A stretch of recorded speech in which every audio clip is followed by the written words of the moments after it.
या अल्लाह, ये सब मेरे साथ ही क्यों होता है? तू क्यों नहीं सुनता मेरी दुआएं? तू तो जानता था कि वो चाल चल रही है, फिर भी वो यही मौजूद है, बस मैं नहीं रही। ओ खुदाया, मैं बकवास कर रही थी तेरे सामने, तूने फिर भी बचा लिया मुझे। जी जनाब।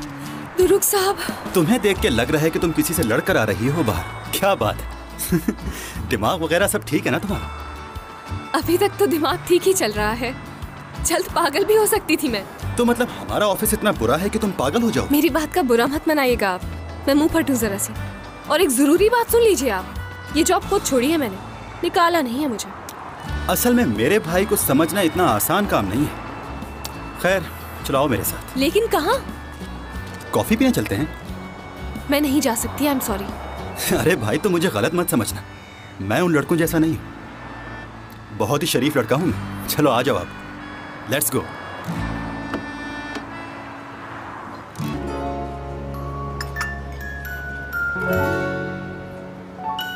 Sugar, salt, black pepper, ketchup या फिर सिरका भी डाल सकती हो तुम। ये सब ऑफर करने के लिए थैंक्स, लेकिन मुझे सिर्फ कॉफी पीनी है। चलो ठीक है, तुम्हें नहीं चाहिए तो कोई बात नहीं।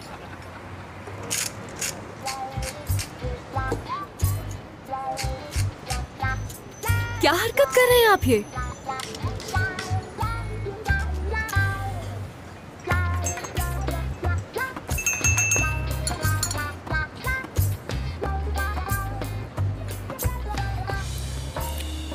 अभी भी कुछ कमी है। Excuse me. अब और क्या चाहिए? ऑलिव ऑयल कम लग रहा है मुझे, दूसरी कॉफी ला दीजिए प्लीज।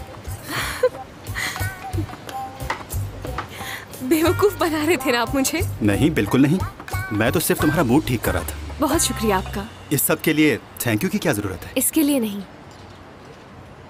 आपने अपने भाई से बात चुकी थी मेरे लिए। तुम्हें थैंक यू कहने की कोई जरूरत नहीं है, मैंने वही बताया जो सच था। आप दोनों भाई एक दूसरे से इतने मुख्तलिफ कैसे हो सकते हैं? ये अच्छा सवाल किया तुमने। चलो तुमने पूछ ही लिया है तो बता देता हूँ। असल में मैं अपने बाबा पर गया हूँ और भाई बिल्कुल अपनी माँ की तरह है। मैं जरा सा शरारती किस्म का लड़का हूँ, लेकिन भाई बहुत ही इमोशनल है। क्या बात की है, मुराद साहब इमोशनल है? असल में भाई को तुम कुछ ज्यादा ही गलत समझ रही हो, गुस्सा भी एक इमोशन ही है।